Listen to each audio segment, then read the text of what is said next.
Hebrews, Hebrews, Hebrews. This is Prophets of Awakening. This is our men's advanced Bible study night, 23rd of May, 2025.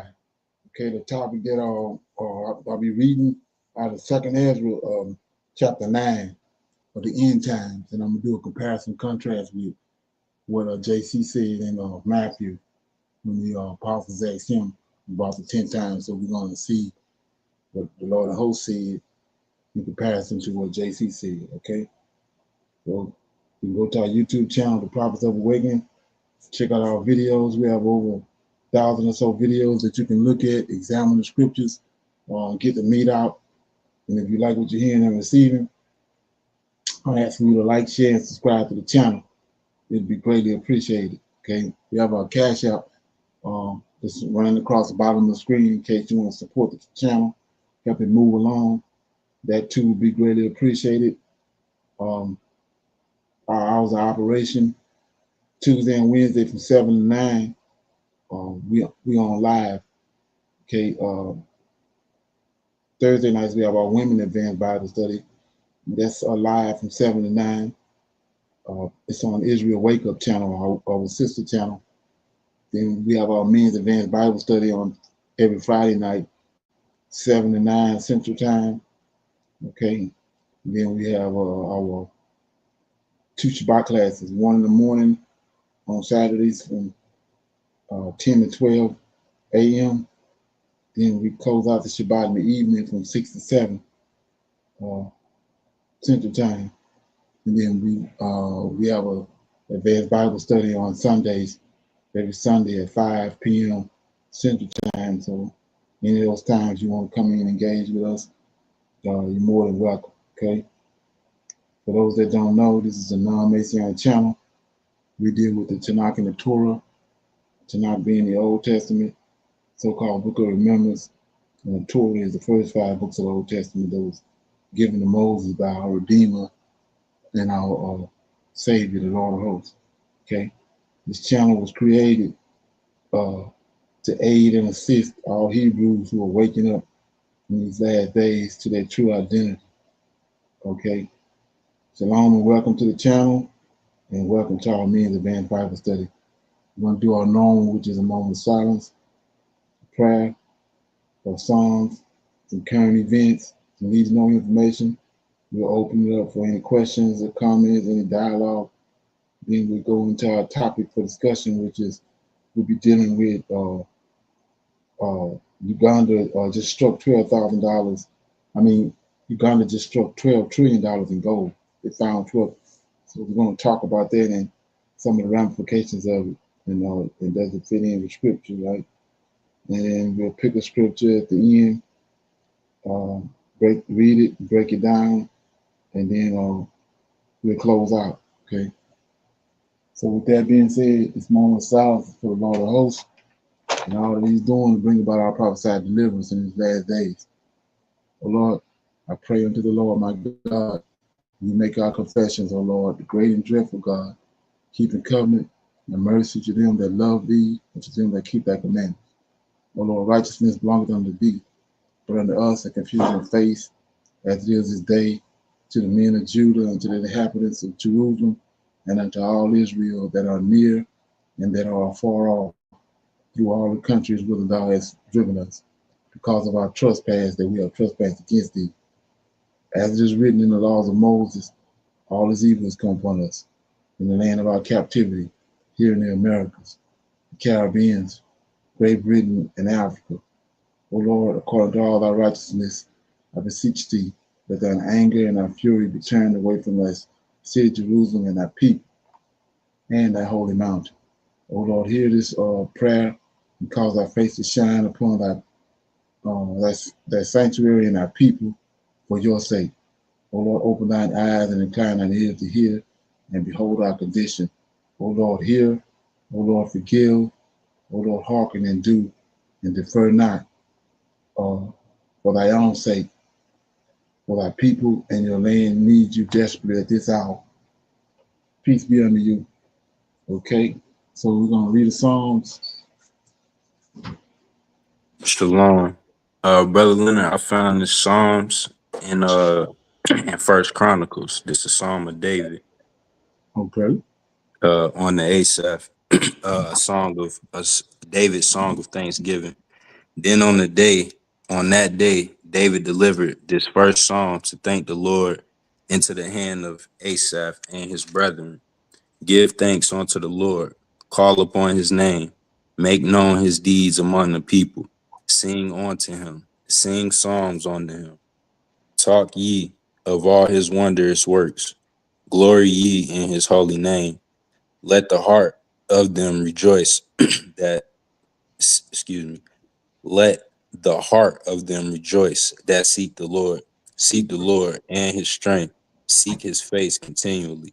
Remember his marvelous works that he hath done, his wonders and the judgments of his mouth. O ye seek, O ye seed of Israel, his servant, ye children of Jacob, his chosen ones. He is the Lord our God. His judgments are in all the earth. But ye mindful always of his covenant. Be ye mindful always of his covenant, the word which he commanded to 1,000 generations, even of the covenant which he made with Abraham, and of his oath unto Isaac, and hath confirmed the same to Jacob for a law, and to Israel for an everlasting covenant, saying, unto thee will I give thee the land of Canaan, the lot of your inheritance, when ye were but few, even a few, and strangers in it. And when they went from nation to nation, and from one kingdom to another people, he suffered no man to do them wrong. Yea, he reproved kings for their sakes, saying, touch not mine anointed, and do my prophets no harm. Sing unto the Lord all the earth, show forth from day to day his salvation. Declare his glory among the heathen, his marvelous works among all nations. For great is the Lord, and greatly to be praised. He also is to be feared above all gods, for all gods of the people are idols, but the Lord made the heavens. Glory and honor are in his presence. Strength and gladness are in his place. Give unto the Lord, ye kindreds of the people. Give unto the Lord glory and strength. Give unto the Lord the glory due unto his name. Bring an offering and come before him. Worship the Lord in the beauty of holiness. Fear before him all the earth. The world also shall be stable, that it be not moved. Let the heavens be glad, and let the earth rejoice. And let men say among the nations, the Lord reigneth. Let the sea roar in the fullness thereof. Let the fields rejoice in all that is therein. Then shall the trees of the wood sing out at the presence of the Lord, because he cometh to judge the earth. Give thanks unto the Lord, for he is good, for his mercy endureth forever. And say, ye, save us, O God of our salvation, and gather us together, and deliver us from the heathen, that we may give thanks to thy holy name and glory in thy praise. Blessed be the Lord God of Israel forever and ever. And all the people said, Selah, and praise the Lord. Shalom. That's First Chronicles 16, uh 16 verses 7 through 36. Okay. That's a Psalm of David. Yes, sir. Uh-huh. And Brother Leonard, I wanted to highlight verses. So in verse 11, when it says, seek the Lord and his strength, seek his face continually. Right. Um,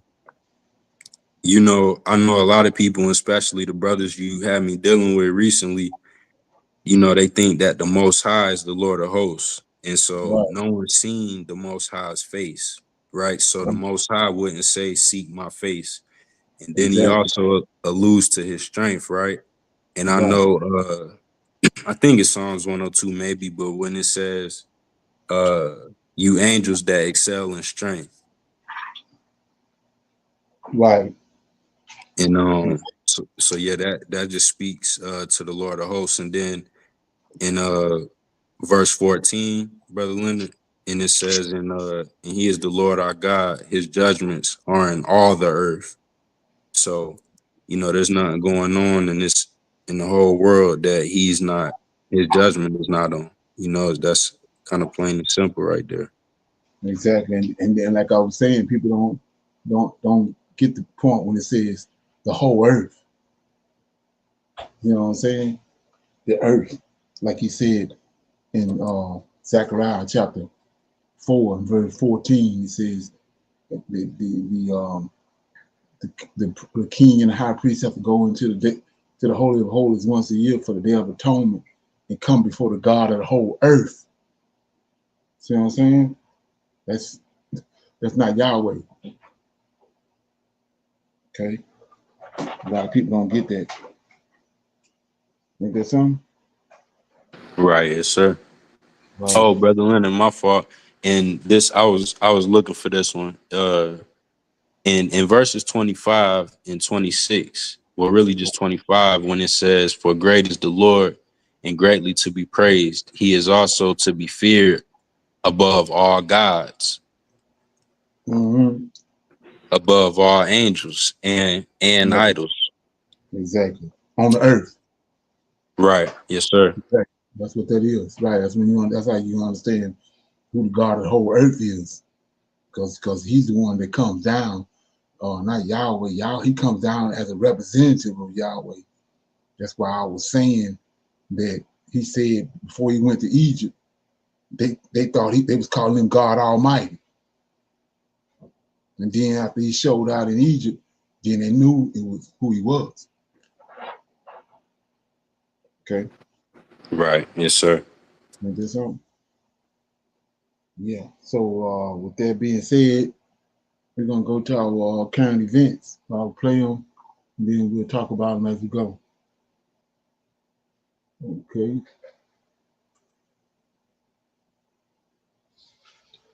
Our next story is about America, specifically America's debt. It stands at $36 trillion. That's the debt, 36 trillion. That's what the US government owes. 36 trillion. It's a ticking time bomb. And according to the IMF, it is ticking louder than ever. The IMF, as you know, is the International Monetary Fund. It has issued a direct warning. The US must get a grip on its ever increasing debt. Those are the words of Geeta Gopinath, the Deputy Managing Director of the IMF, and her warning comes at a critical time for the United States. Just recently, they suffered a downgrade. Ratings agency Moody's has downgraded American debt. Earlier, the US had a credit rating of AAA. That's the gold standard, AAA. Now they've been downgraded to AA1. And the reasons are the same: soaring government debt, rising interest payments, and government spending without any checks. Like I said before, the US owes $36 trillion. That number is rising fast. And instead of hitting the brakes, the US is pressing the accelerator. President Donald Trump wants sweeping tax cuts. He is pushing a new bill, a bill that is more than 1,000 pages long. It is called the One Big Beautiful Bill Act. That is the official name. The One Big Beautiful Bill Act. It's so Trump. It proposes a wide range of cuts to income tax.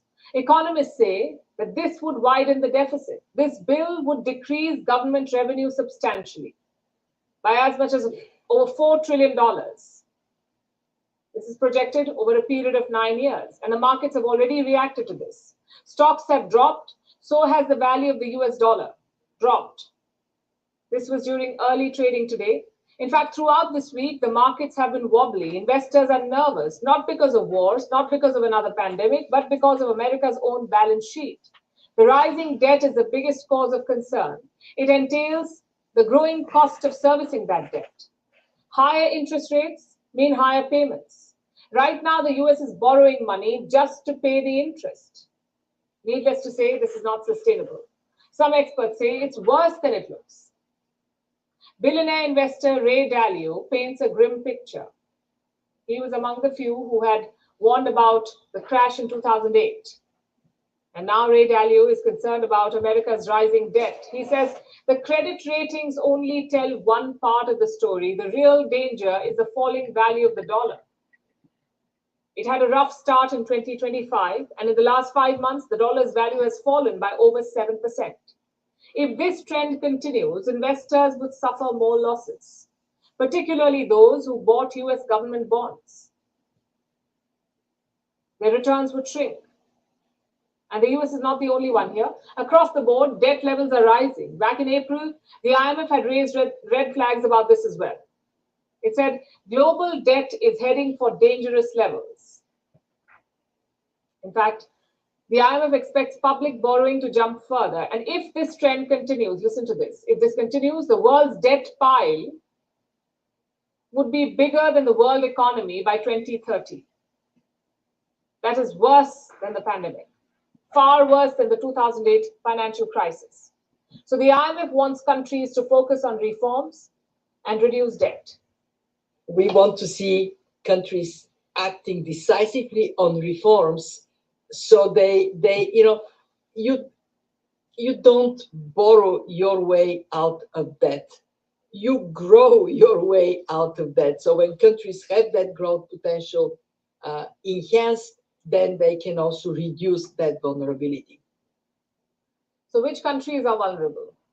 There's the US, of course. Its debt levels stand at 123% of its GDP, but some countries are doing worse than the US. Japan is at a whopping 235% of its GDP. That is the debt level, 235% of their GDP. Singapore, 175% of the GDP. Greece, 142%. Bahrain, 141%. And Italy's debt stands at 137% of its GDP. So Japan's debt levels as a percentage of their GDP are far worse than the United States. But there's a basic difference. The US issues the world's reserve currency, the dollar. When the dollar weakens, the world feels the impact. A weak dollar means higher prices, higher risk for global markets, and less confidence for in the US leadership. The consequences are not theoretical. They're already showing, with ratings downgrades, market volatility, and growing global unease. But the world's largest economy is not addressing any of these challenges. It seems to be living in denial. And right now, it is adding fuel to a debt bomb. Okay, any comments on that? Shalom. I think it just sounds like to me, because I don't think I understand necessarily all the numbers, that she was quoting. But Right. what I do understand is it sounds like that they're crumbling the system. Right. That plan that you talk about with Israel and building the temple and all of that. It sounds like the details of it. Right. It's exactly what it is. Yeah. That's what I say. When the dust, they plan is when the dust settles, Israel gonna be ruling the world, the number one power. And that's something. Right. And then the other day, right, how we was talking about the coups, and we already know, the US and Israel, the same thing. When they talking about the gold, that would make their money spike up ultimately if they're ultimately behind Africa. You know what I'm saying? Exactly. Behind this Africa rising. Exactly. Right.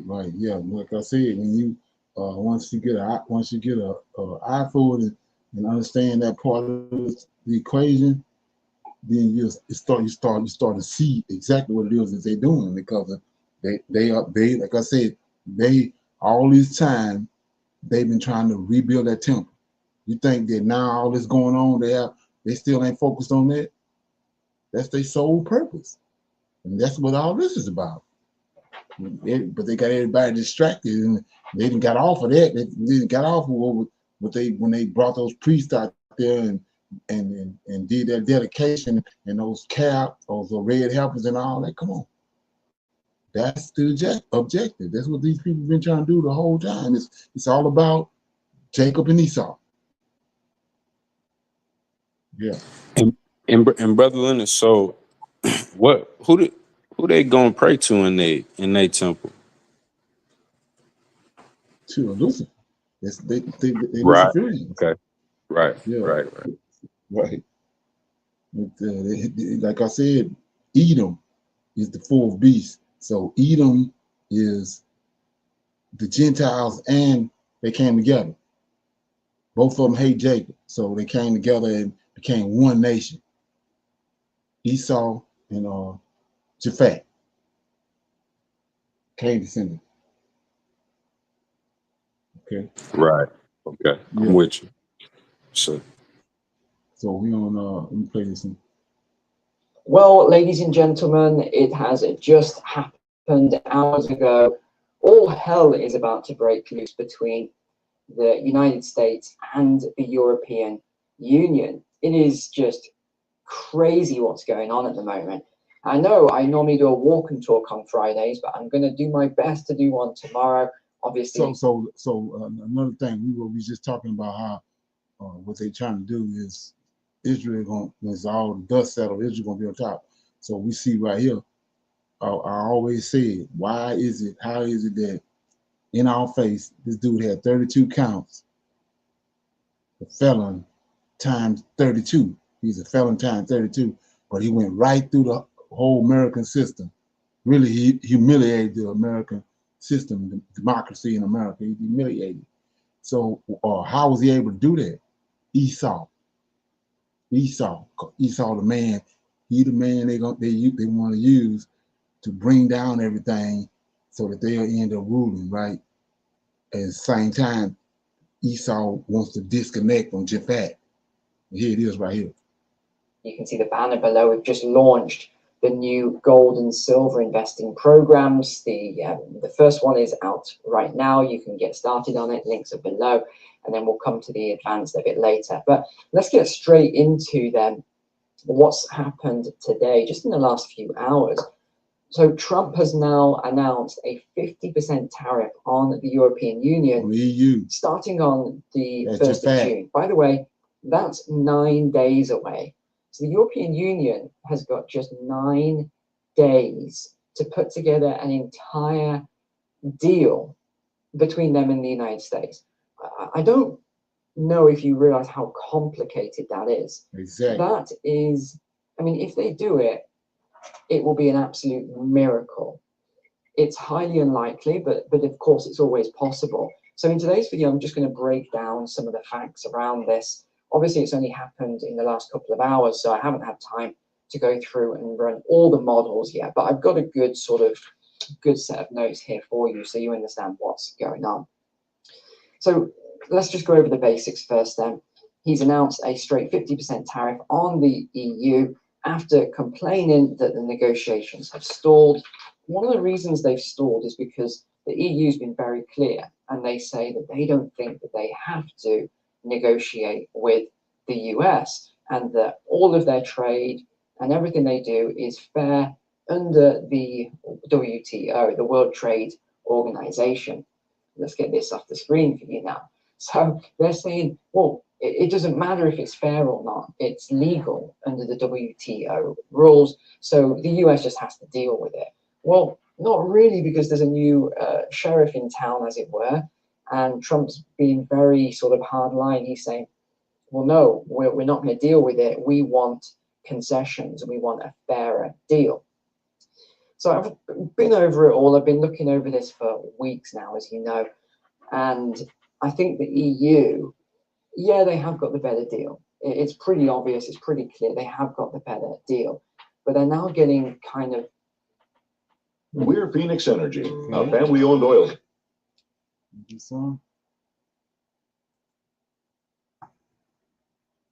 upset because they know, and if you read the sort of complaints that they put into the WTO and a lot of the things that they've sent through, it's very clear. You can see that they know they've got the better deal. They know some of the tariffs aren't fair and they're barriers of entry for the US, like agriculture and energy and some of the other things. There's these very strict barriers of entry. It's not necessarily tariffs, which is what everyone's saying. A lot of it is not even with the tariffs. So actually, it's an even worse deal for the US because they put rules in place and they say, well, because that food item there has X inside of it, well, it doesn't meet our health and safety standards, so you can't import that. Oh, because you got your feed for those pigs from somewhere over here, well, we don't really know what was in that feed, and has it been tested? And there's all this crazy, when you read through the fine print of this, you're like this, wow, this is complicated. So for them to put this deal together in 9 days, I think the only way they could do it is if everything has already been sort of, let's say that the negotiations have already gone through quite well, and from all of this, it's down to about this. Let's just say that. So there's only a small amount left for them to negotiate. I think the only way is if they both give concessions and say, okay, fine, let's negotiate on these last points. But otherwise, 9 days is going to be very difficult for tens of thousands of line entries. Who knows how many products and services as well, digital services, it has to involve a lot of the big tech companies. It's just incredibly complicated. So as a result, then, it's no surprise the European stock markets fell 2% today. And Trump has actually said that they've been extremely difficult to deal with and that these negotiations aren't going anywhere. So what did he actually say? The European Union, which was formed for the primary purpose of taking advantage of the United States on trade, has been very difficult to deal with. Their powerful trade barriers, VAT taxes, so value added tax, although it's value no added tax, ridiculous, it's the same as your sales tax in the US, ridiculous corporate penalties, non-monetary trade barriers, that's what I just mentioned with some of the agriculture, monetary manipulations, this is where they may devalue the currency or something similar, unfair and unjustified lawsuits against American companies. These are mainly the tech companies that he's referring to here, and more, have led to a trade deficit with the US of more than $250 billion a year. He said that this number is totally unacceptable and the discussions are going nowhere. Therefore, I am recommending a straight 50% tariff on the European Union starting from the 1st of June. Now, you've got to really read into Trump's wording and how he says things. I'm always looking at the linguistics, the study of language. I'm always looking at the linguistics around it. What is he actually saying? What words does he use? And it's the same with when Jerome Powell speaks. People will study every last word of what he uses. So one word he used here is, I am recommending a straight 50% tariff. So what that says to me is, it's more of a threat than an action. So what I think his tactic or plan is there is to make the EU board actually take action and say, okay, look, he's recommending now this 50% tariff. I don't think they're going to see it as a recommendation. I think they're going to read that as a 50% tariff on the 1st of June. But I'm pretty sure if the EU backtracks now and stops all of this stuff that they're doing, all these complaints, and they're even looking at human rights complaints and all sorts of things now. I mean, I get it, I completely get it, but it's not going to make any difference. It's BMW and other luxury automobiles. It's Ireland, and again, this is pharmaceuticals, a lot of the big tech companies are there. If any of the big tech move their HQ back, which I don't really see that they may do, but I think it's going to be more data centers that come back to the US. It's going to hit Ireland hard, down by a couple of percent today. It'd be down by a lot more, because what he's actually bringing back, and it says it somewhere in the very small print, it's a data center.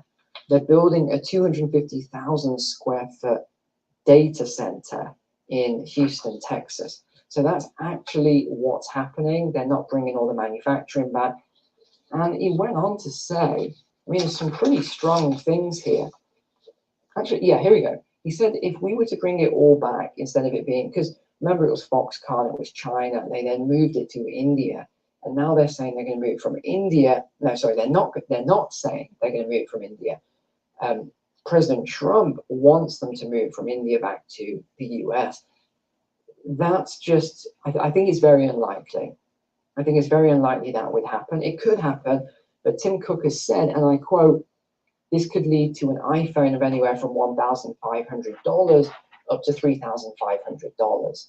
So I don't think people are going to want to pay that, to be honest. But let's just see what happens. I think we just need to wait a couple of days. See, with a lot of this stuff, what I always say, especially from an investment point of view, is just wait. You know, just hang on a couple of days, and a lot of these things solve themselves.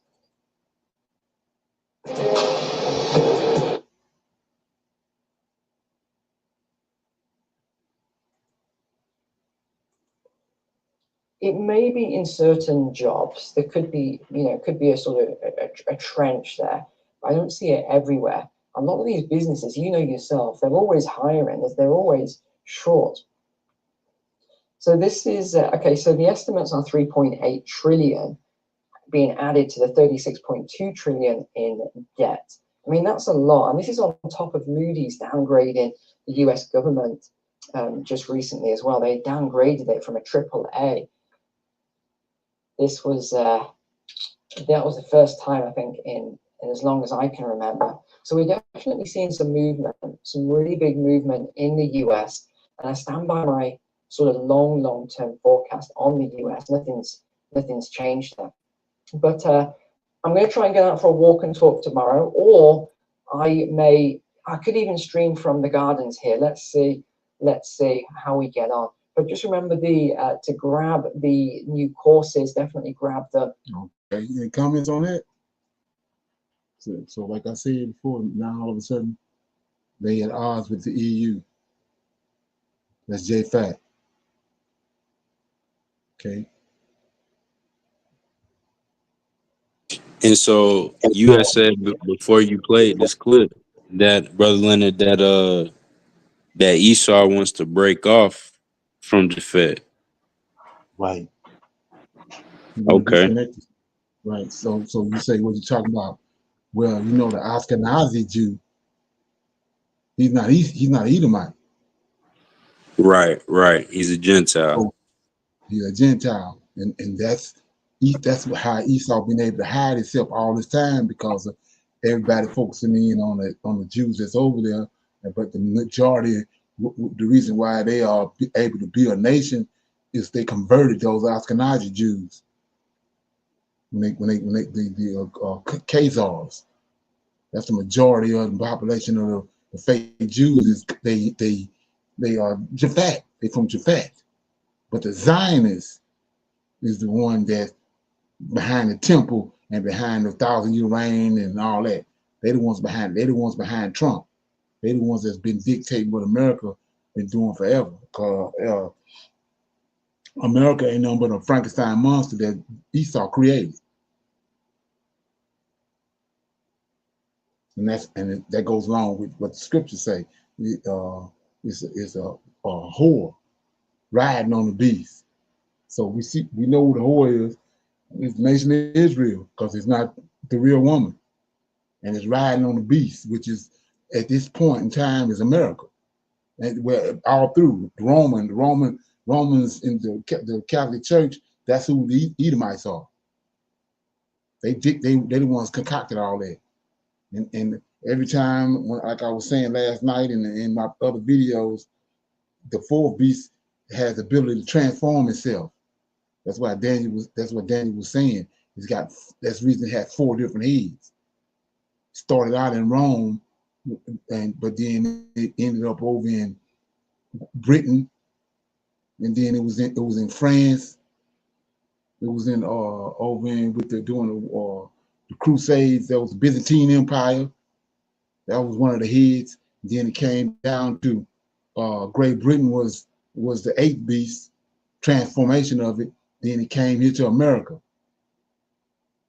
And like I said, they got to first they got to go and set the stage in order for them to make the hop from one place to the next. So we see how, if you go back and look at history, how lithium was a city over in Great Britain. Great Britain was like a bunch of Visigoths and all those giants. They came from those giants that have fled from Israel the land of Canaan when Joshua and Moses and them came in there. A bunch of them fled and went over into the over in that other region over there where the cold weather at. So by the time the Roman Empire came into existence, they went and conquered that region. And what they did was they brought their technology in there. They came in the middle of those people, built this city called Lithium. And so they started coming out of the woods, coming into that city, and they were seeing all the technology that the Romans had at that time. And then eventually they came and conquered them. But they set the stage first. And like I said, over here, they came here and they killed off the Indian. They came and brought all these diseases and all that, blankets full of smallpox and stuff, and they killed off the Indian. Then they came. That's who the 13 colonies is. And I'll give you some examples of that in a minute. Before I close out, this guy is talking about numerology and how, when you understand it, you're gonna see Esau. It's all over the dollar. 13. Y'all, we don't deal with 13. But anyway, so that's the 13 colonies was Edomites. They sent Columbus over here and all of that. Portugal, Spain, that's where they was sent when they were driven out of the land of Israel in 70 AD. Everybody think those Israelites in 70 AD, but those are Edomites. And they was driven out and they gave them safe passage to Spain and Portugal. That's where our drama started at, from Spain and Portugal. So anyway, they sent Columbus over here, and then from there, they started coming here and they set the land, they prepped the land by coming in, killing off the inhabitants, which was Indians, killing a bunch of them. They killed them off, and then they came in, and that was the ninth beast. And then they came and they did the same thing after World War II. They went and prepped China. China was a no-name, was nothing. But they sent all those companies, manufacturing companies from America, and they went and prepped China. China blew up. Now we're looking at the last jump of those 10 horns, 10 crowns, and it's China.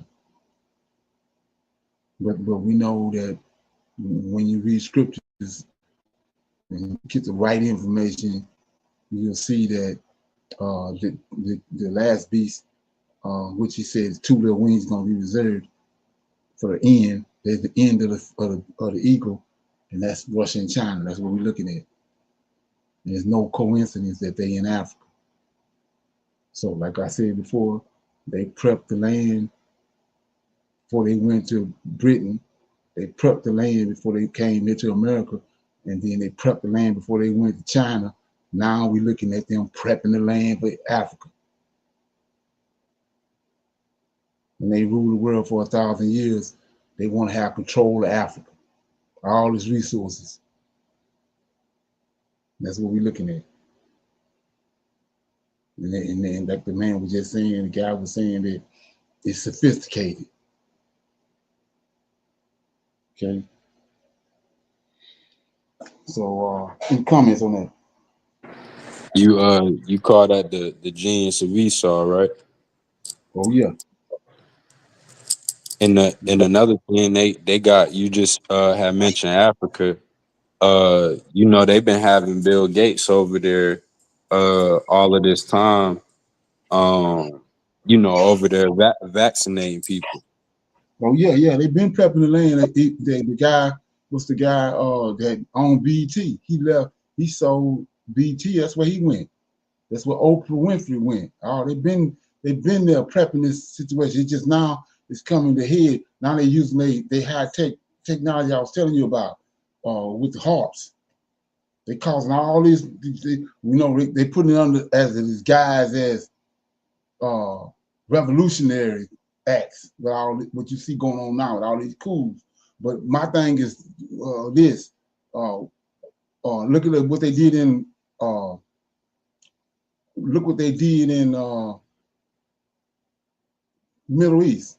like I said, the summer rage, and you got to watch it and do some research on it. Watch the videos on it, and you'll see what.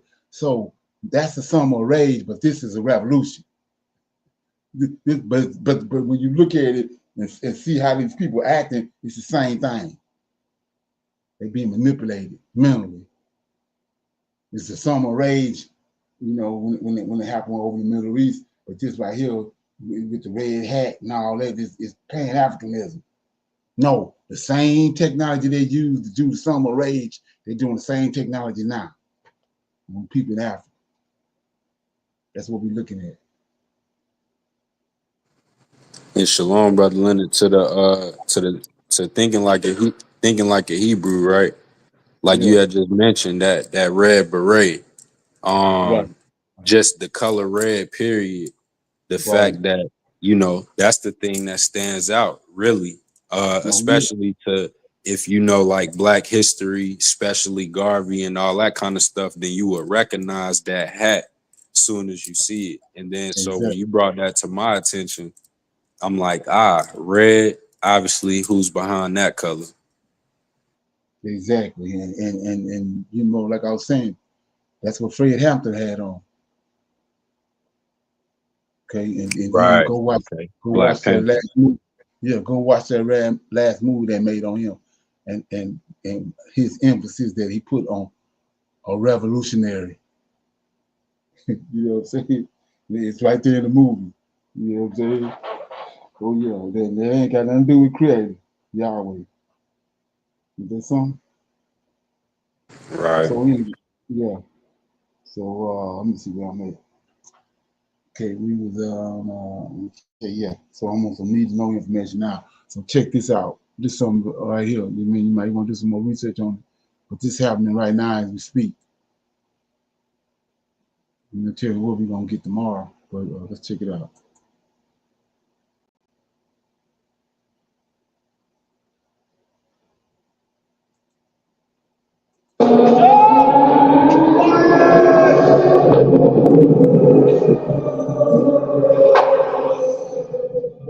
Insurgents attacked Jibo, and many soldiers lost their lives. Traore's name was never on the casualty list, but the attack was meant for him. So, is Burkina Faso's leader the next target? Let's find out.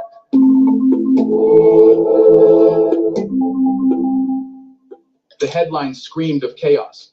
Affiliate insurgent militants stormed a military base, left dozens dead, and disappeared without a trace.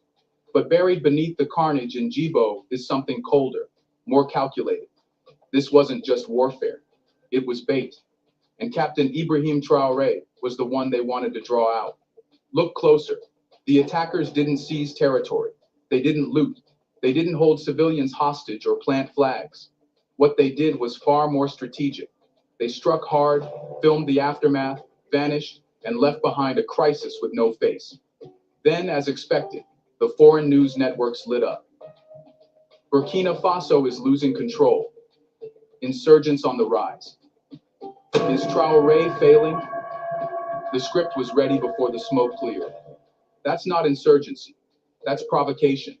The real purpose of the attack wasn't Jibo. It was to corner Traore, to provoke a misstep, to isolate him, to rattle the population into doubt, to make his enemies, inside and outside, start whispering, maybe the captain isn't so invincible after all.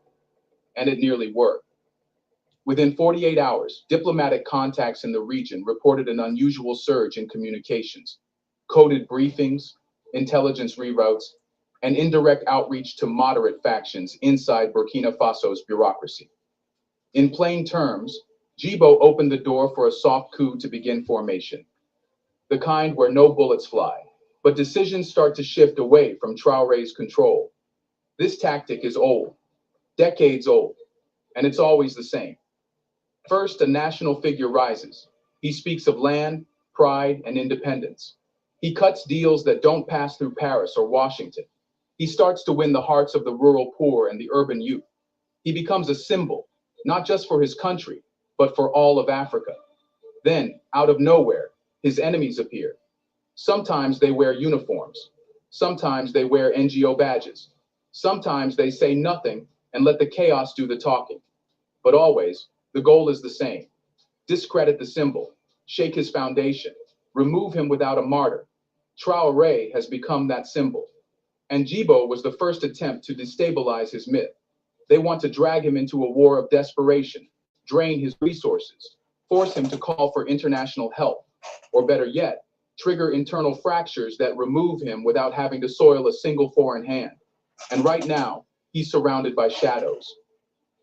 Advisors are warning of surveillance drones appearing near his motorcade routes.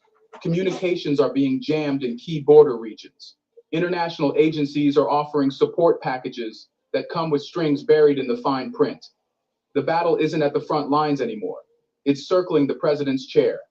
The question now is whether Traoré sees the trap for what it is, and whether he can stay one move ahead. Because Jibo wasn't an isolated strike. It was an opening move in a much longer game that doesn't end with one attack. And if Traoré missteps now, they won't need to fire another bullet. Here's a reminder to please like and share the video and subscribe to our channel to watch more videos on Black culture through fatigue. And if the people lose patience, if rice prices spike again, if salaries stall, or if roads stay broken 1 month too long, then the same voices that now cheer for sovereignty may start asking, was it worth it? This is where most revolutions fail, not on the battlefield, but in the waiting room. So Traoré's mission now must be threefold. First, consolidate loyalty before convenience takes over. That means he must root out fence sitters and subtle saboteurs in his administration, those who nod during meetings, but quietly place calls to embassies after dark. He cannot afford to be surrounded by people playing both sides. Not now. Second, decentralized pressure. His entire survival cannot rest on Ouagadougou's shoulders. Regional governors, village chiefs, youth brigades, they must be brought into the project not just as supporters, but as builders. Let every province feel it owns a piece of the national recovery. If they feel it's Traoré's plan alone, they'll watch it collapse. If they feel it's theirs, they'll defend it like family. Third, and most critically, Traoré must tell the truth before someone else tells a lie louder. He can't sugarcoat what's coming. The nation is under attack, not just by insurgents with rifles, but by contractors, by banks, by smiles in suits. The people must understand that this is not a normal time. It's a frontline disguised as policy, a war disguised as aid. If he names the enemy, if he explains the stakes, if he shows what's being built and why it matters, he keeps the fire alive. But if he stays silent too long, if he lets the narrative drift, let doubt grow in the quiet, then Jibo won't be the beginning. It will be the blueprint, repeated, refined, and redirected straight at his heart. Because his enemies have one final card: patience. They've watched Africa rise before. They've seen sparks of sovereignty flare up, only to burn out when the world looks away. Okay. Any comments on that? What do you think? Well, Brother Leonard, when I'm looking at too, like, so first earlier in the video, speaking of the technology over there and how they don't need us to a certain capacity, uh, they're they got a lot of technology over there that's for surveillance. Right. You know, and so they pretty much got it locked down, trying to corner them in, and Just then struck I'm 12 thinking states.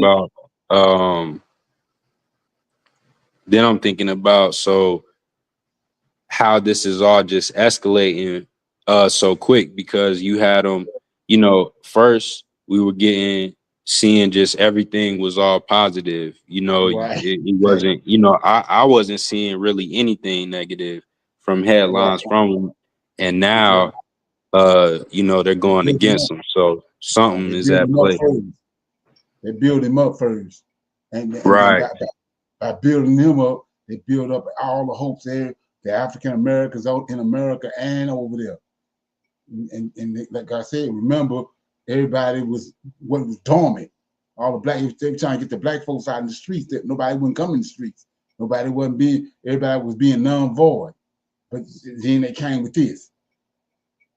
And then all of a sudden, they got all these protests all over the world for Tory. Yeah. And like I said before, go back and look at Saddam Hussein and and look at Gaddafi. You know, we still in captivity. And they the same what we saw on television when they wiped out Saddam Hussein with that shock and awe. They still got all that. Come on, they still got all that. You gotta think about that. Well, anyway, with that being said, that was my to need to know information. So I'll open it up now for some questions, comments, any dialogue about anything that you came across it, you seen on researching. You want to chop it up, talk about? Yes, sir. Shalom, brother Leonard. I had ran down that when you had kicked me, Numbers 24, about the prophecy of David, because I know a lot of people think there's not a prophecy of him in the Torah. Right. And so that verse 17, so 17 and 18, Numbers 24, 17 and 18, I shall see him, but not now. I shall behold him, but not nigh. There shall become a star out of Jacob, and a scepter shall rise out of Israel, and shall smite the corners of Moab and destroy all the children of Sheth. And Edom shall be a possession. Seir also shall be a possession for his enemies, and Israel shall do valiantly. And then that same prophecy also God was in 2 Samuel 2 and 8. But the fulfillment of that prophecy was First Chronicles, well, one of them, First Chronicles 18 and 11, to where when Jacob actually rides on the Moabites and puts garrisons in Edom and Seir. Right. Yeah, so yeah, let me get that right quick. Because the prophecy, remember, the prophecy is about David, right? Right, yes, sir. So let me get that right quick.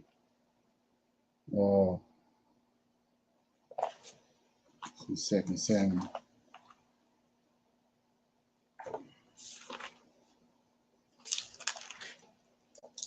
Right, it's chapter 8 in Second Samuel. What was prophesied in what you read in Numbers, right? 24. Yes, sir. A star gonna rise out of Jacob, and a scepter gonna rise. So where it said the scepter gonna dwell, always be at in Judah, right? Right, And David is out of Judah, right? right, So here you go. Here go the prophecy being fulfilled. And notice, like I said, it always say came to pass. Nobody really deal with that. But it says, and after this, it came to pass. What? What came to pass? Numbers. What Balaam said came to pass, right? It says, and after this it came to pass that David, see that, smote the Philistines, subdued them. David took I can't say that word, out of the hands of the Philistines, and he smote Moab. There go Moab right there. Measured them with a line, casting them to the ground, right?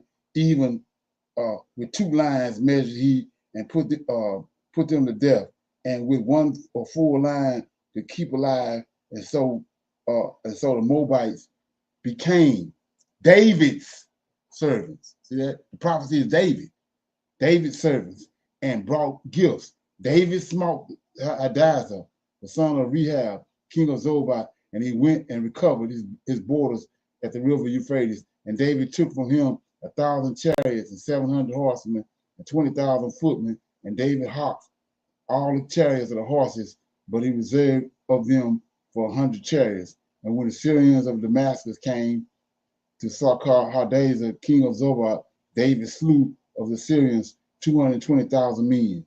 Then David put garrisons in Syria and Damascus, and the Syrians became servants to David and brought gifts. And the Lord preserved David throughout all that he went. He took shields of gold that were on the servants of Hadassah and brought them to Jerusalem, and from Bemath or Brow, I can't say, cities of Hadassah, king David took exceedingly much brass. So they're going to prophecy being fulfilled. That's word for word what Balaam said. You see that? Right. Yes, sir. Right. Okay. So like I said, he's David. And that's and the reason I'm saying that is that you got this Negro talking about all he gonna deal with is the Torah, the first 5 books. Well, what you gonna do with that? David in the Torah. In Numbers. But what you talking about? Okay. You got anything else? No, no, sir. That's what I have for that. I wanted you to clear that up for me and then for the listeners as well. Right, exactly. Okay. Yeah, so like I was saying, they had another coup in the Ivory Coast. We dealing with let me get this. It's part of my dialogue question Q&A. Okay, play this a little bit of it. They're keeping this under the wraps because it's big, but like I said, it's Esau behind it.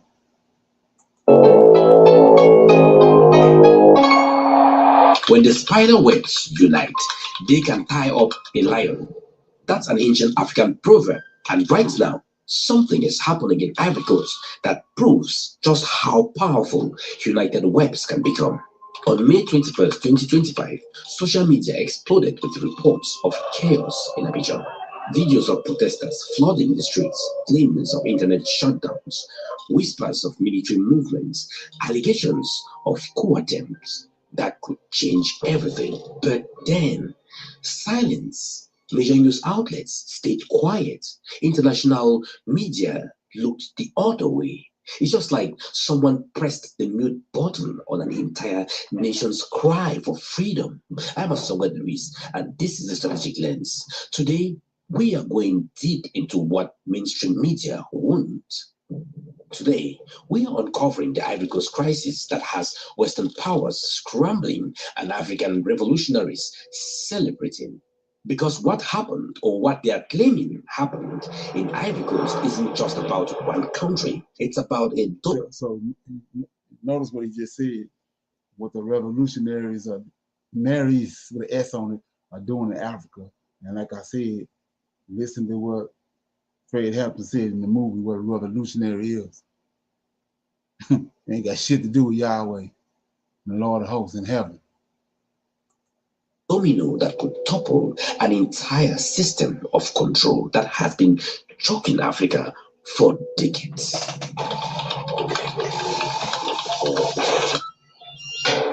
Let me walk you through what we know and what we don't know. May 21st, 2025, reports start flooding social media. Thousands of Ivorians allegedly on the streets. Government buildings reportedly on fire. Internet connectivity issues across the country. Claims of up to 33 unalives between May 19th and May 20th. But here is where it gets interesting and suspicious. Why these reports spread like wildfire across X, Facebook, and WhatsApp. Not a single major international news outlet confirmed these events. BBC silence, Reuters nothing. Al Jazeera radio silence. Now you might think maybe. So I got a question. So who on the internet? Who control the internet? Do we control it or them? Or Esau? Esau. Okay. Notice what he just said. X. That's Elon Musk. So they controlling it. We ain't controlling it. Like I was saying before, look at all the stuff they putting out there on eBay Tory. They putting it out there. We ain't, you know what I mean? They the ones behind that. They controlling all that. Like I said, they blew Obama up. They blew Trump up. They used the media and blow them up. We don't control that. Okay. It didn't happen. But hold on. Let me ask you something. When has Western media ever been shy about reporting African instability? When have they ever missed an opportunity to show Africa in chaos? Unless this wasn't the chaos they wanted you to see. Unless this was the kind of uprising that threatens their interests rather than serves them.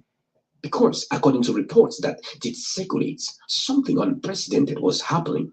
The Ivorian people weren't just protesting, they were celebrating the possibility of military intervention. They were allegedly welcoming a potential coup.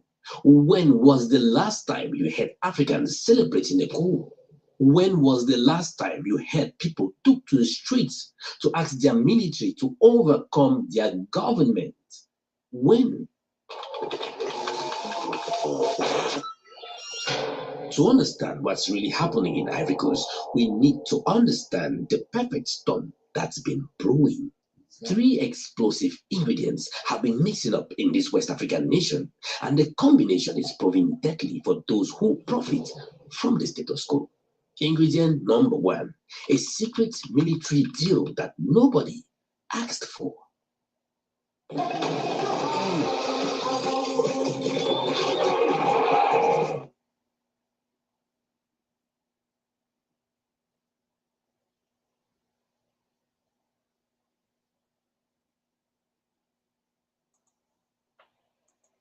Were going about their daily lives. Their government was reportedly negotiating with the United States to host American drone bases near the border with Burkina Faso and Mali. Now think about that.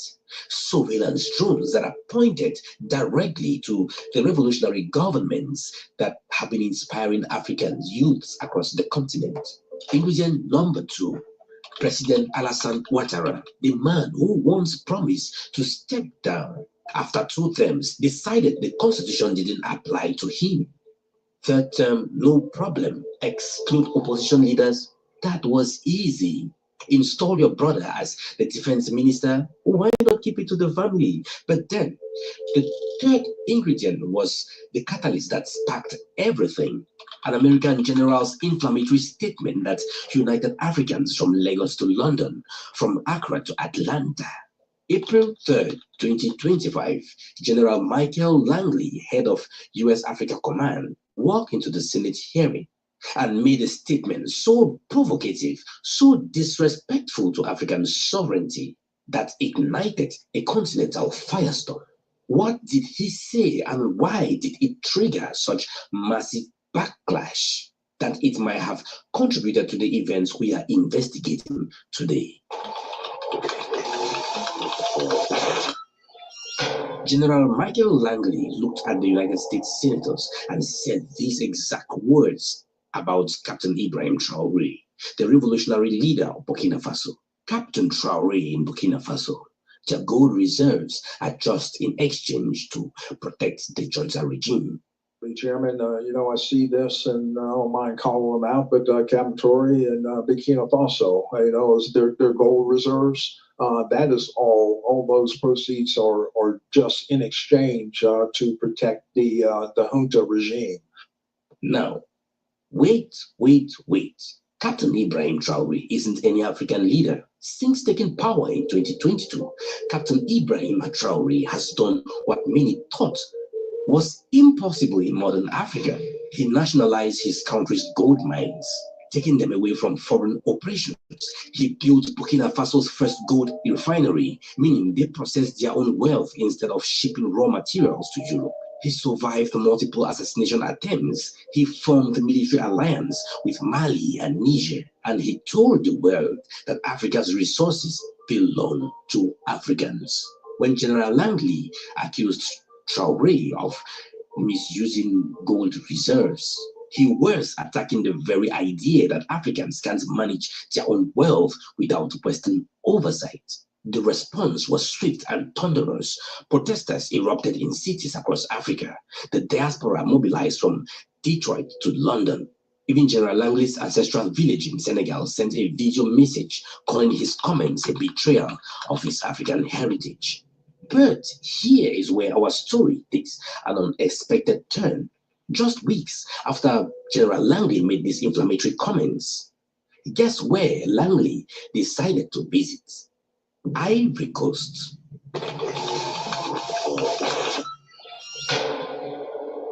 April 24th to 25th, 2025. Less than 3 weeks after insulting Captain Ibrahim Traore, General Langley is sitting comfortably in Abidjan, meeting with President Ouattara and his defense minister. Now, what do you think they were discussing? Officially, regional security threats, but sources suggest they were finalizing details about that controversial drone deal. American surveillance aircrafts positioned to monitor Mali, Burkina Faso, and Niger. Now, think about the optics here. You have an American general who just accused an African revolutionary of corruption, now causing with a president who have been accused of electoral manipulation, constitutional violations, and blatant nepotism. What message does this send to the Ivorian people? That America supports democracy, or that America supports anyone willing to defend America's interests, regardless of how they treat their own people? But the Ivorian people aren't stupid. They have been watching what is happening next door. They have seen Mali expelled France and regain their sovereignty. They have seen Burkina Faso building gold mines and refineries. They have seen Niger forming alliances based on mutual respect rather than exploitation. They are asking themselves, why are we still hosting military bases? Why are we still sending our cocoa abroad for processing? Why is our president still hanging around with people who insult our African brothers? Okay. Any comments on that? No, no, sir. What was the purpose of that clip? What did you see in that, brother Leonard? Uh, um, they setting everything up. I mean, the guy Langley said that like he just said, they humiliated Tory. The people are everybody already rallied behind him.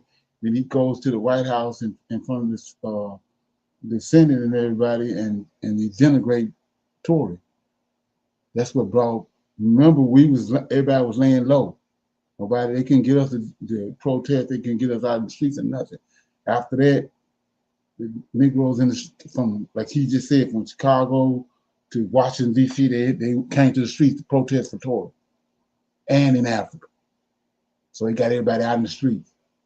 And like I said, it's all about, like the guy was saying, they first everything you saw on the internet was positive.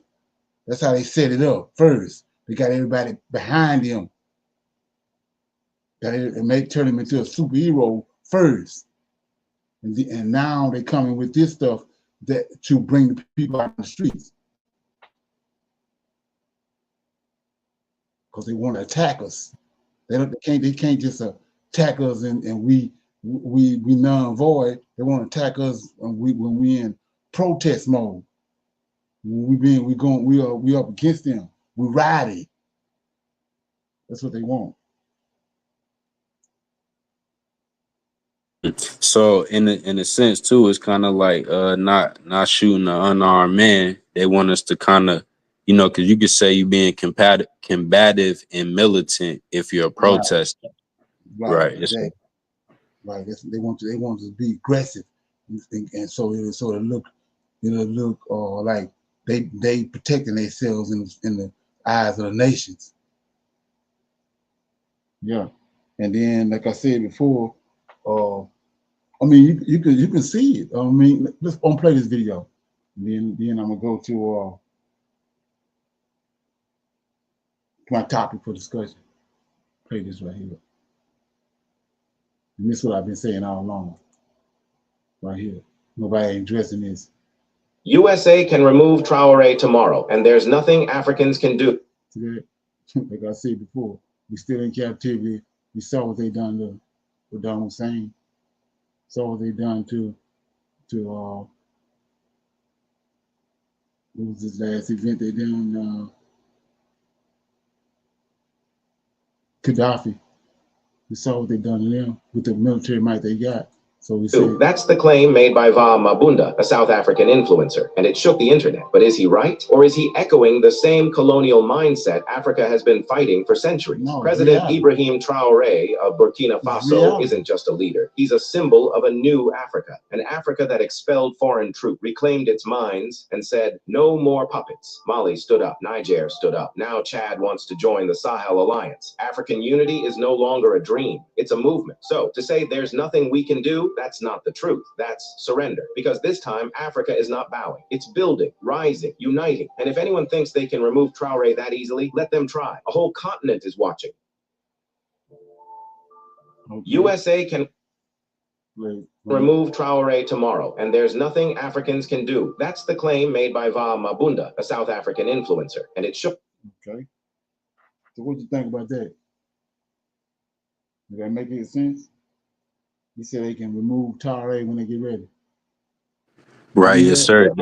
Yes, sir. That makes sense because how you was playing the other day that they trained them. Right. Well, yeah, all of them been trained. The whole movement is they trained them. They trained the ones that doing the coups. America trained them how to do the coups. So they control the narrative. Anyway, yeah. So topic for discussion. Here go another one I was talking about. Let me play this.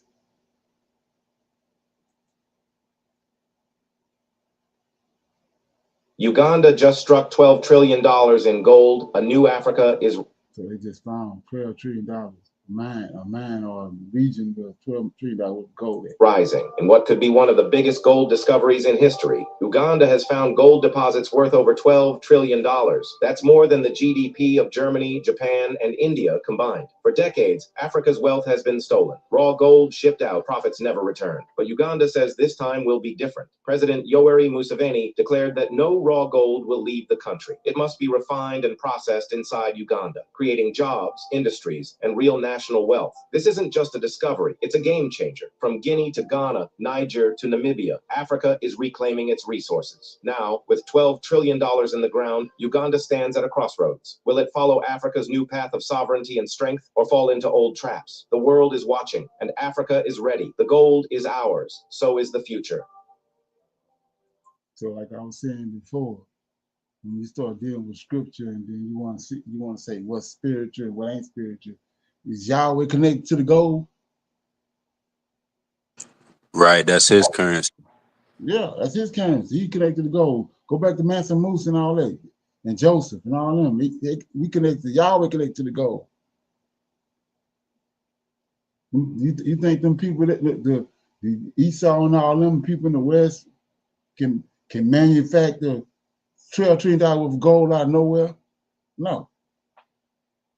But like I said before, we saw what they did to Saddam Hussein. We saw what they did to Gaddafi. That all it ain't gone nowhere. Yeah. Anyway, so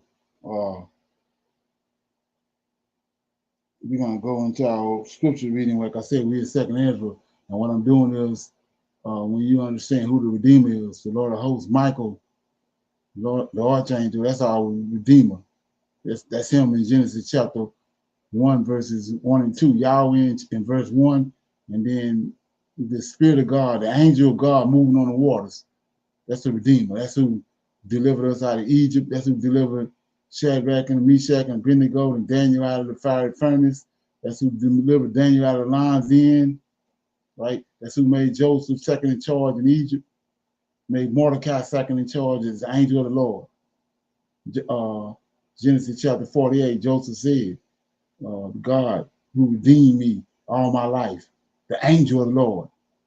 So it's all through the scriptures who it is, but because they changed the narrative when they concocted the New Testament and JC, and most people can't see that. They don't see it. They've been conditioned and brainwashed. So what I'm doing is in 2nd Ezra, our Redeemer is talking. But I'm gonna read first what they got out so-called Redeemer, Lord of hosts. JC saying in Matthew 24. Then we're gonna do a comparison, contrast with what our Redeemer said in 2nd Ezra, right? So I'm in Matthew 24, right? And the disciples, like I said, it's set up, same way they setting us up now, trying to set us up. But I'm in Matthew, right? It says, let me get it. Matthew 24. Okay. It says, okay.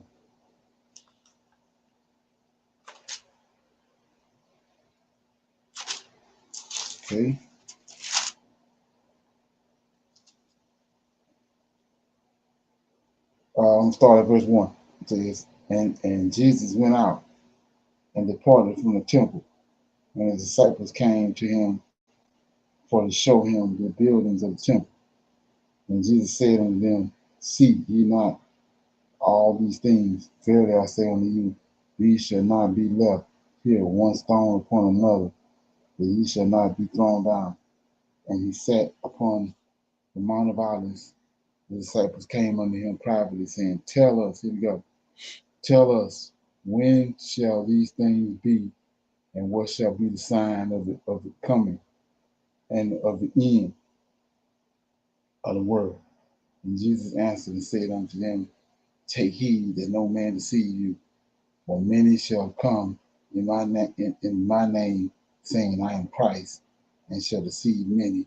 And ye shall hear of wars, rumors of war. See that ye be not troubled, for all these things must come to pass, but the end is not yet. For nation shall rise against nation, kingdom against kingdom, and there shall be famine and pestilence and earthquakes in divers places. All these things are the beginning of sorrows, right? Then shall they deliver you up to be afflicted, and shall kill you, and ye shall be hated of all the nations for my name's sake. So let's go back. I want to show you what this. So, like I said, he's super sharp, but his time ran out, and the lure that he had over us as Israelites, it played out. It played out. So we started out, and it says, verse 3. And as he sat upon the Mount of Olives, the disciples, see that? Remember that. Proper English and reading it right, right? The disciples came unto him privately. Remember, the disciples came unto him privately. When shall these things be? And what shall be the sign of thy coming and of the end of the world? Right? Talking about now, the end of the world. This 2,000 some years earlier, right here. So it says, and Jesus answered them and said unto them, take heed that no man deceive you. So he ain't talking to us. He's talking to the disciples. Keep that in mind. Take heed that no man deceive you. He's talking to the disciples. For many shall come in my name, saying, I am Christ, and shall deceive many. And ye shall hear, ye, disciples, ye shall hear of wars and rumors of wars, and see that ye be not troubled, disciples. For all these things shall come pass, but the end is not yet. For nation shall rise against nation, and kingdom against kingdom, and there shall be famine and pestilence and earthquakes in divers places. All these things are the beginning of sorrows. Then shall they deliver you, the disciples. That's who asked the question. Okay? Then shall they deliver you up to be afflicted, and shall kill you. Okay? You know the story. And ye shall be hated of all the nations for my name's sake. And then shall many be offended, and they shall betray one another, and shall hate one another. And many false prophets shall rise, and shall deceive many. And because the iniquity shall be abound, the love of many shall wax cold. But he that shall endure unto the end, the same shall be saved. And the gospel of the kingdom shall be preached in all the world for a witness into all nations, and then shall the end come. When ye, see that? Okay, don't get brainwashed by what you just read. So it says, And when ye therefore shall see, talking to the disciples, when ye shall therefore see the abomination of the desolation spoken of by Daniel the prophet, standing in the holy place, whosoever readeth, let him understand. Then let them which are in Judea flee into the mountains. So the temple's still there. The temple the same temple that's there while they there. Okay. Then let them which be in Judea flee into the mountains, and let him which is on the housetop not come down to the top to that anything out of the house. Neither let him which is in the field return back to take his clothes. And woe unto them that are with child, and to them that give suck in those days. But pray ye that your flight be not in the winter, neither on the Sabbath day, for then shall be great tribulation, such as was not since the beginning of the world to this time, nor ever shall. And except those days shall be shortened, there shall no flesh be saved, but for the elect's sake, those shall be shortened. Then, if any man shall say unto you, lo, here is Christ, or there believe it not, for there shall arise false Christs and false prophets, and shall show great signs and wonders, and so much as that if you were possible, they shall even deceive the very elect. Behold, I have told you before. Wherefore, if they shall say unto you, behold, he is in this desert, or go not forth, behold, he is in the secret chambers, believe it, for as the lightning cometh out of the east, and shineth even unto the west, so shall the Son of Man coming, so shall also the coming of the Son of Man shall be. For whosoever the carcass is, there will be the eagle be gathered together. Then it says, here you go. This was the joke coming in at, right? 29. Immediately after the tribulation in those days shall the sun be darkened, the moon shall not give its light, the stars shall fall from heaven, the powers of heaven shall be shaken, and then shall, here you go, then shall appear the sign of the Son of Man in heaven, and then shall all the tribes of the earth mourn, and they shall see the Son of Man coming in the clouds of heaven with power and great glory. And he shall send his angels with great sound of a trumpet, and they shall gather together his elect from the four winds, from one end of heaven even unto the other. So, like I said before, talking to the disciples asked the question. So in a lifetime, and then you go to another part of the scriptures, and he says, this generation. So that's how we know he's talking to them. So, like I said, that's a joke. Any comments on that? Not yet, brother Leonard. Okay. So now I'm over here in 2nd Ezra. This is our Redeemer talking. Okay. I'm in chapter 9 of 2nd Ezra. It says, and he answered me and said, okay, I'm going to start at, behold, Lord, you have revealed to me. Right? So the disciples talking to their Redeemer. Ain't none of our Redeemer. Now we got 2nd Ezra talking to our Redeemer. Behold, Lord, you have revealed to me the great number of signs which you are going to perform in the last days, but you have not revealed to me at what time you will do this.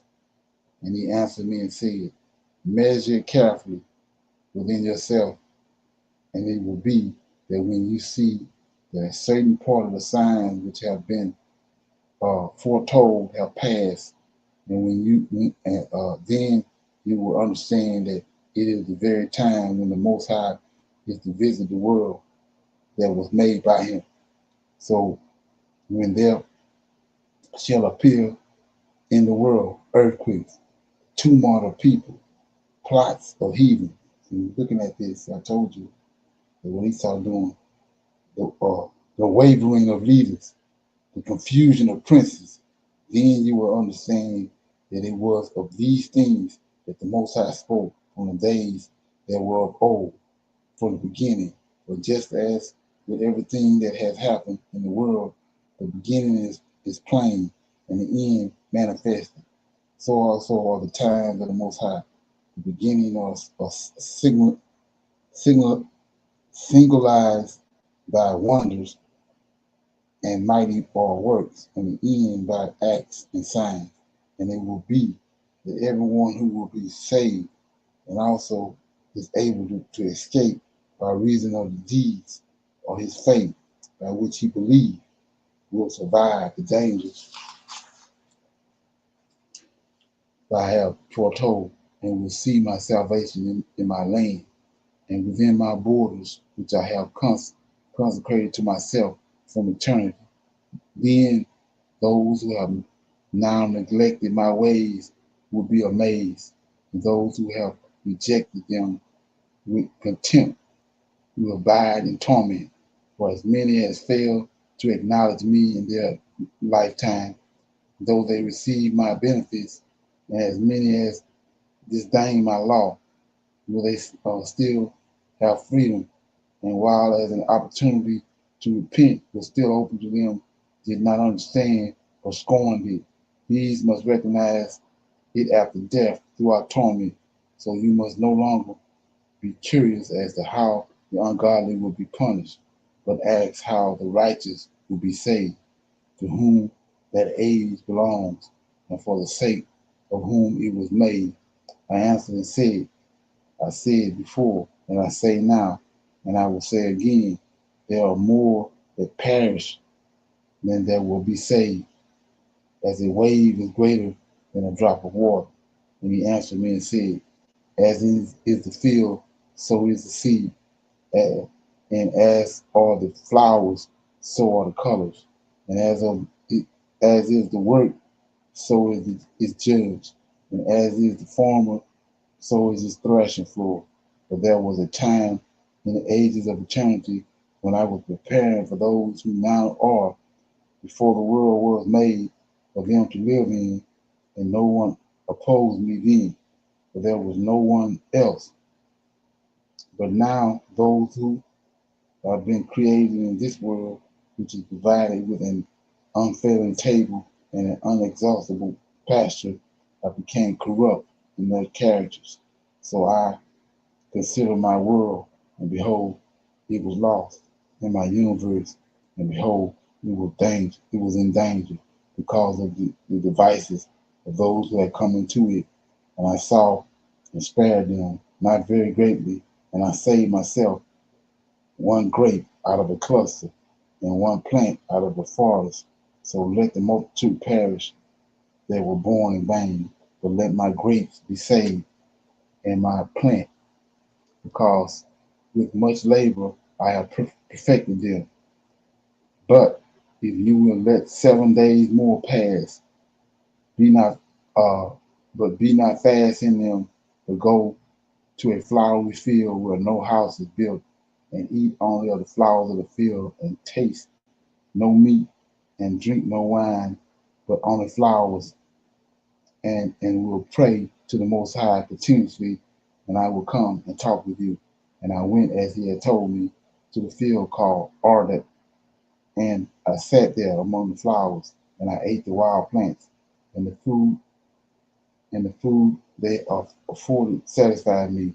And it came to pass after 7 days that as I lay on the grass, my heart was troubled, as it had been before.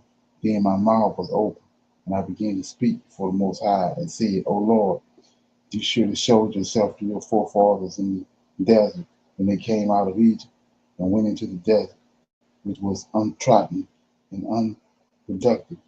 And you surely said, Israel, hear me, and mark my words, prosperity of Jacob.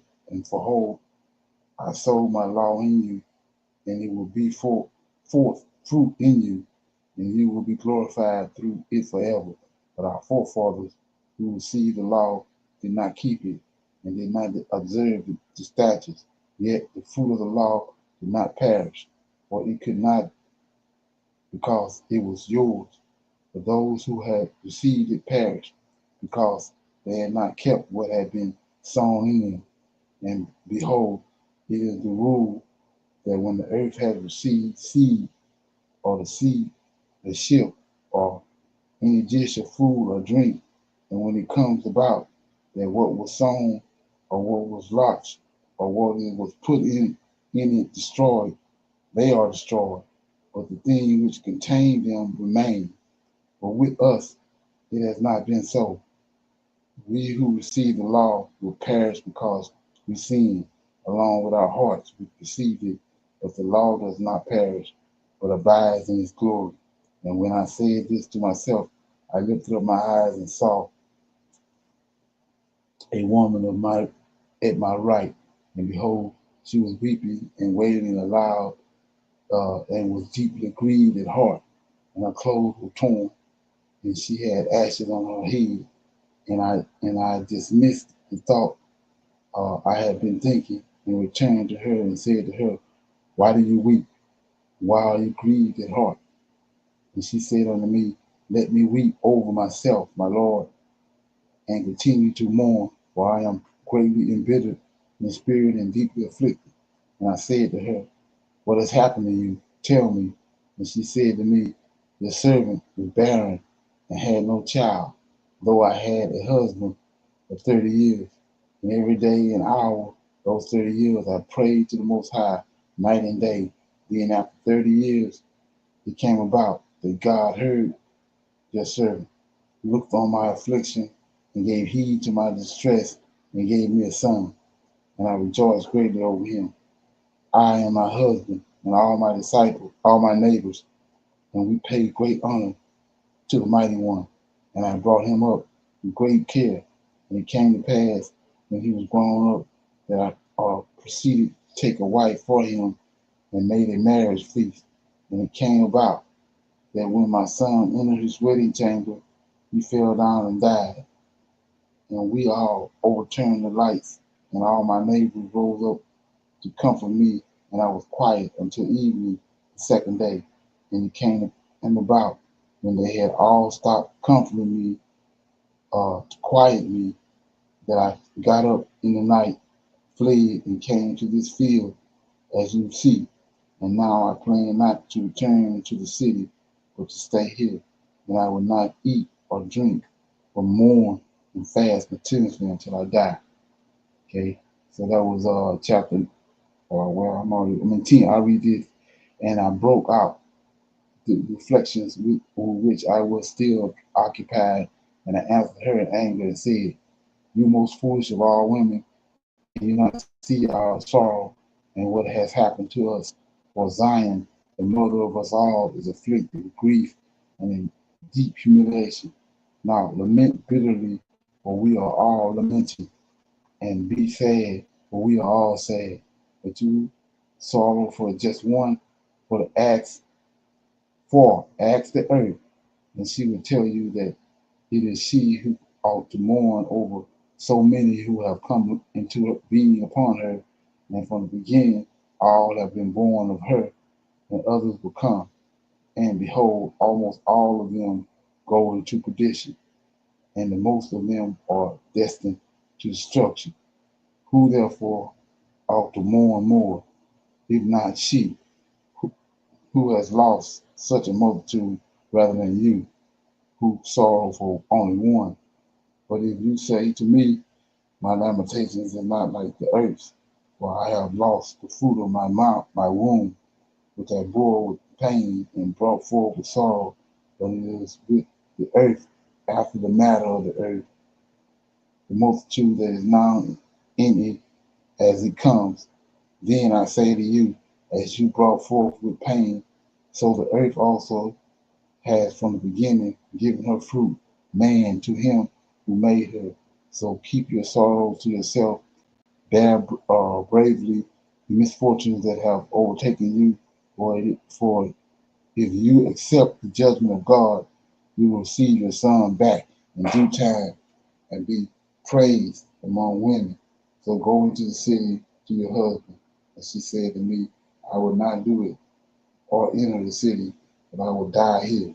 Then I proceeded to speak to her further and said, do not do that, but let yourself be persuaded because of the misfortune of Zion, and be comforted because of the sorrow of Jerusalem.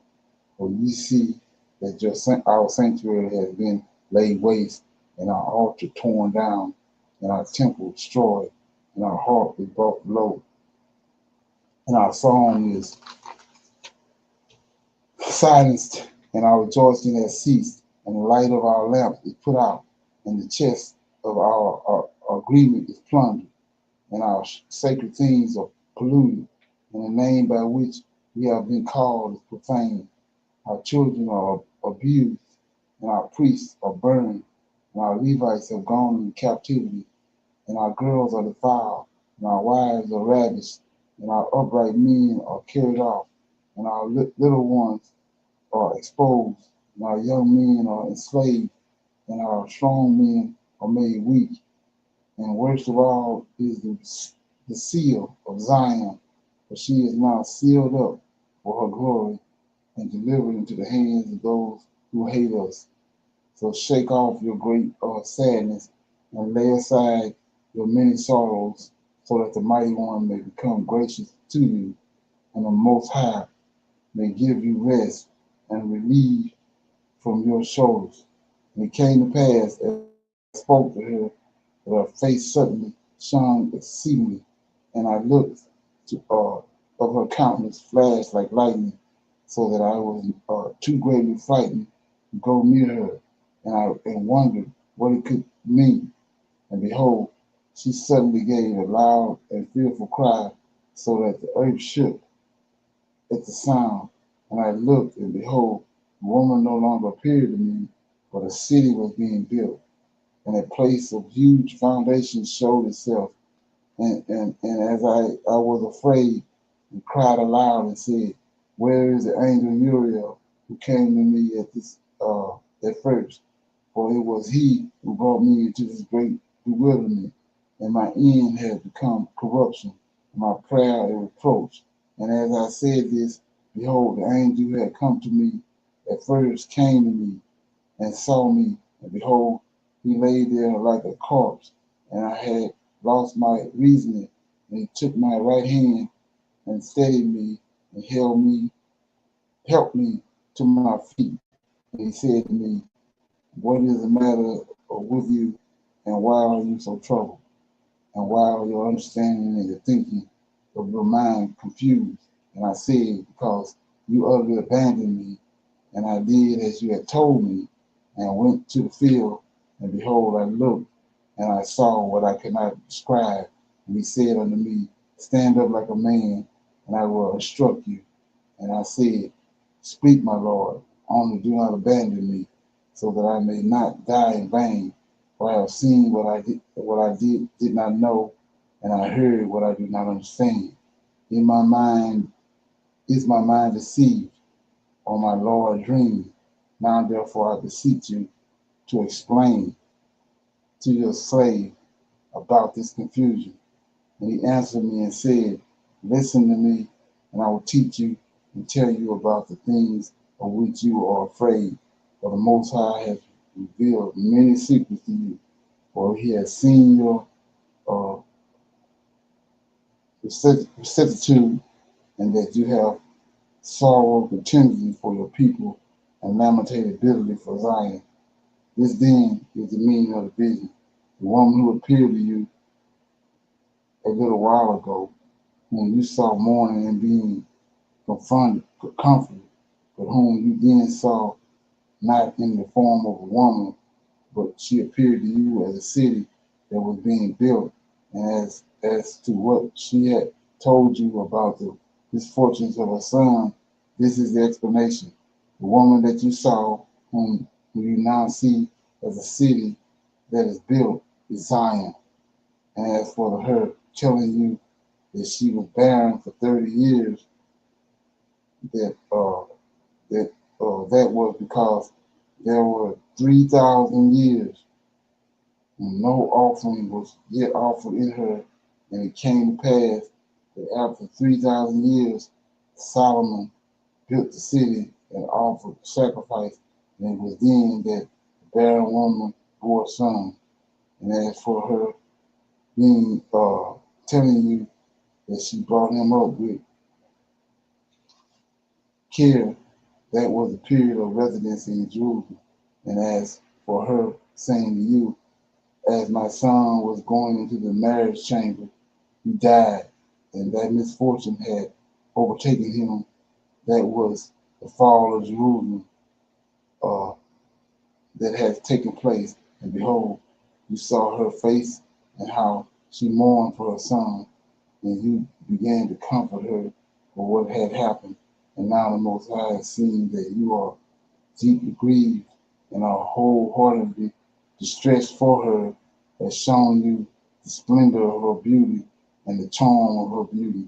It was on this account that I said to you to stay in the field where no house was built, for I knew that the Most High was going to reveal these things to you.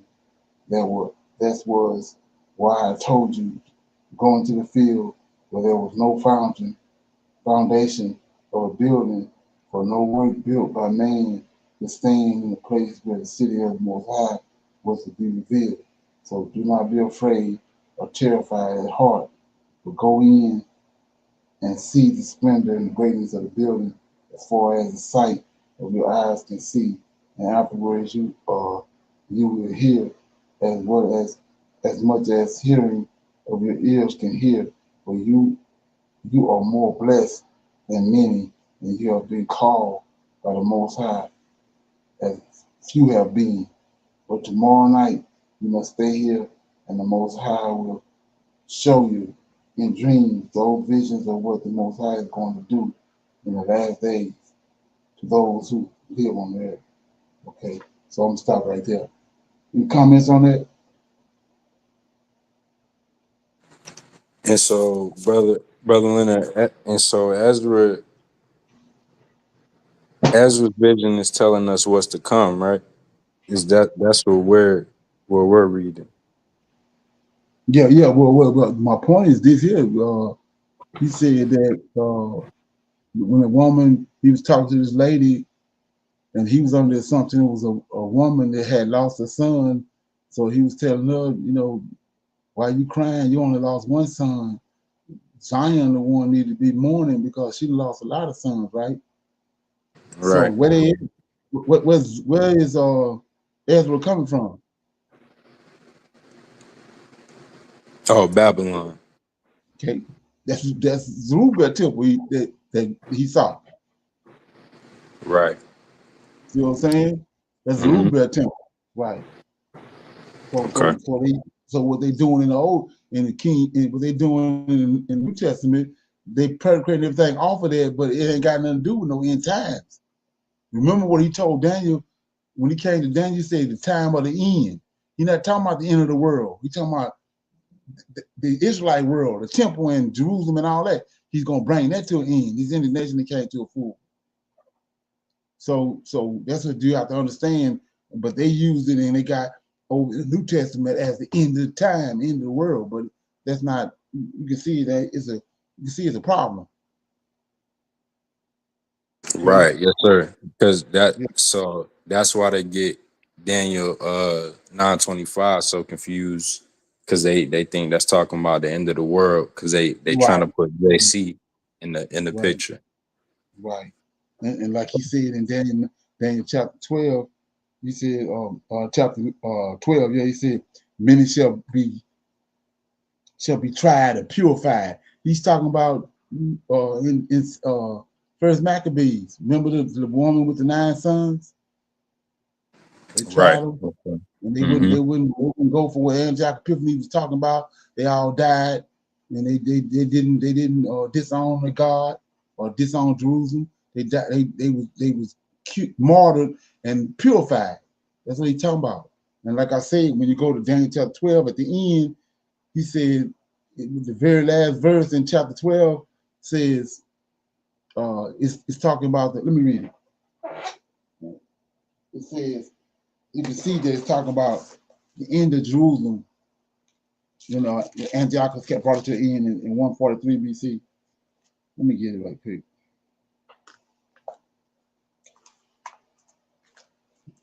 And this right here, I mean, if you ain't trying, if you can't see this right here, yeah, something wrong with you. So, like I said, you had three angels, one on one bank, one on the other bank, and we know that was Uriel and Gabriel and Uriel on each side of the river, and Michael standing in the middle of the river. So we're gonna pick it up in verse 5, Daniel 12:5. It says, "Then I, Daniel, looked." He's telling you this for a reason. "Then I, Daniel, looked, and behold, there stood the other two, the one on this side of the bank of the river, on one side of the river, and the other on the other side of the bank of the river, then six. And one said to the man clothed in linen, which was upon the waters of the river, how long," see that? "How long shall it be to the end of these wonders?" Right? Same thing was in the book of Ezra I just read. So what end he talking about? We'll keep reading. 7. "And I heard the man clothed in linen," this is Michael, "which was upon the waters of the river, when he held up his right hand and his left hand under heaven, and swore by him that liveth forever, Yahweh, that it shall be for times and a half a time, when he shall have scattered the holy people." So, see that? Scattered the power of the holy people. "All these things shall be finished. And I heard, but I understood not." So, when he scattered the power of the holy people, was Antiochus came. That was the end of those wonders. So the end he talking about is the end of Jerusalem, Israel as a nation, the temple and all that was set up with Solomon and David. So he brought it to an end. Antiochus came, destroyed their temple. They ran the Israelites out. That's when they went to the west coast of Africa, fled into Africa. And from that point on, Esau came in and Book of Obadiah stole the land. But that's what that's about. When Daniel chapter 12 ends, the nation of Israel as a nation came to an end. And from that point on, we in tribulation. Tribulation started. Ain't no tribulation coming. We at the end of the tribulation. Okay? You got a scripture you want to bring out before we go and break it down, or what? Right, yes, sir. Can we go to I'm gonna read Psalms 37, Okay. and this is and not the whole Psalms, but Psalms 37, verse 37 through 40. And it Okay. says, "Mark the perfect man, and behold the upright, for the end of that man is peace, but the transgressors shall be destroyed together. The end of the wicked shall be cut off, but the salvation of the righteous is of the Lord. He is their strength in the time of trouble, and the Lord shall help them and deliver them. He shall deliver them from the wicked and save them, because they trust in him."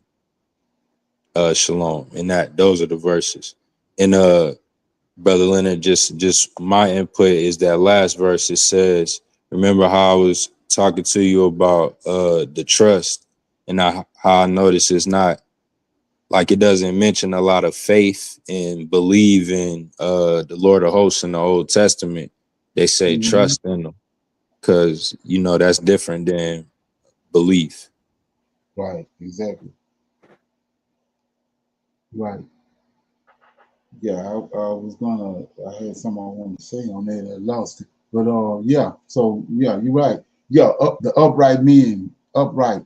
So when what you were just reading was the good and the bad feed.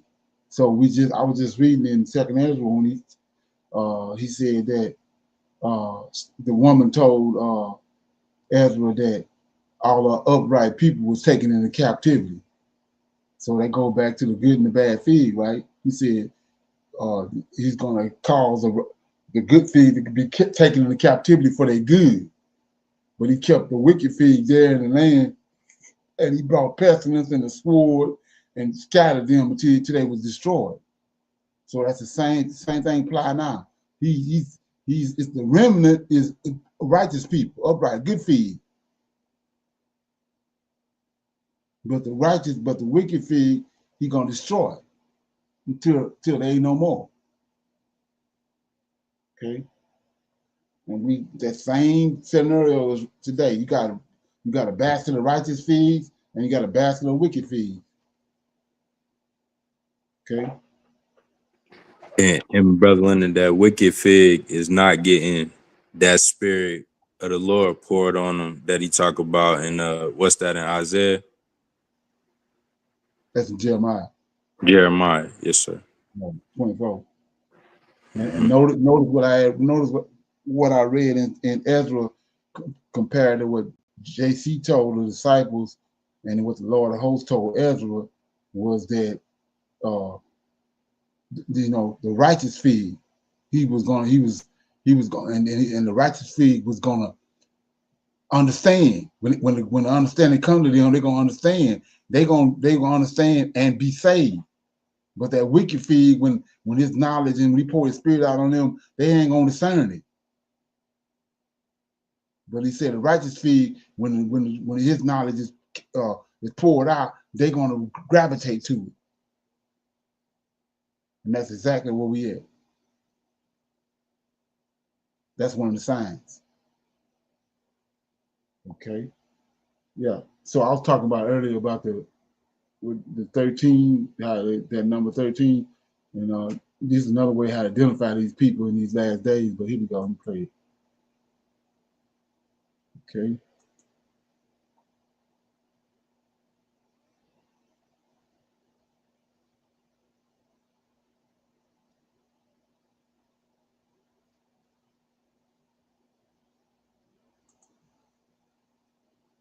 Algorithms decide your news. Get uncensored history and real knowledge to strengthen your mind, body, and spirit. Watch ad-free content now at ineverknewtv.com. It's an American culture, specifically, like as an example, the number 13.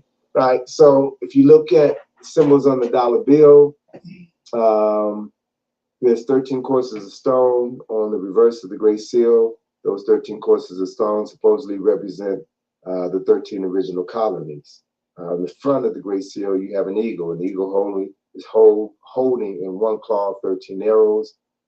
In the other claw, it holds an olive branch, which has on it 13 leaves and 13 olives. The eagle has on his chest a shield with 13 letters. Eagle has in his mouth a banner with the words E pluribus unum, which is 13 letters.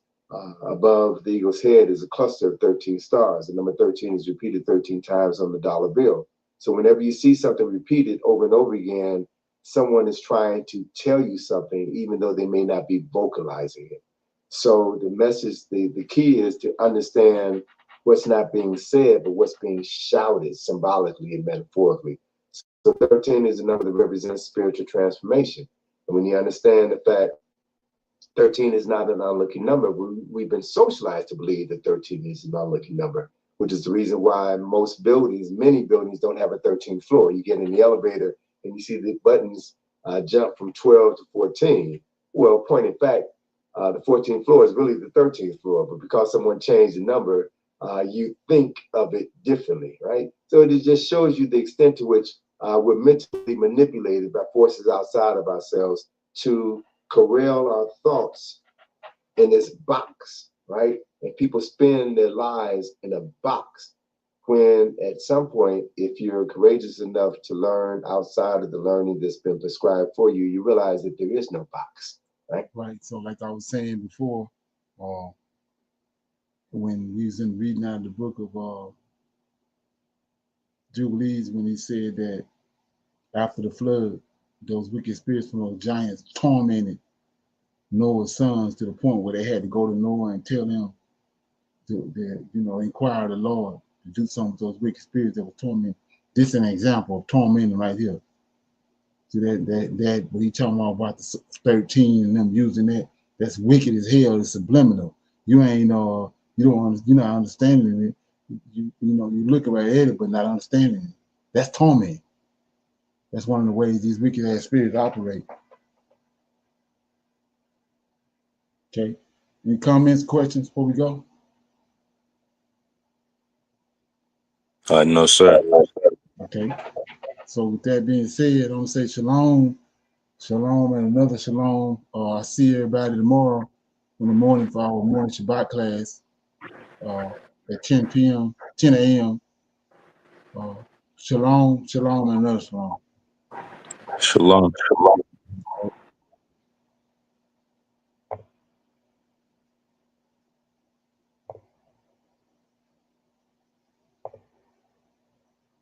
I highly recommend that you get this book and you read it because it's a must that you understand who the God head is in the order that's in the Old Testament and Tanakh, because it's not the same as in the New Testament.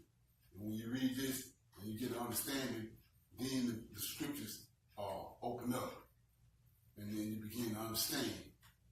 So I highly recommend that you get this book. It's the Elohim of Israel. And it's a breakdown on the word Elohim and who the God of Israel is and the Godhead.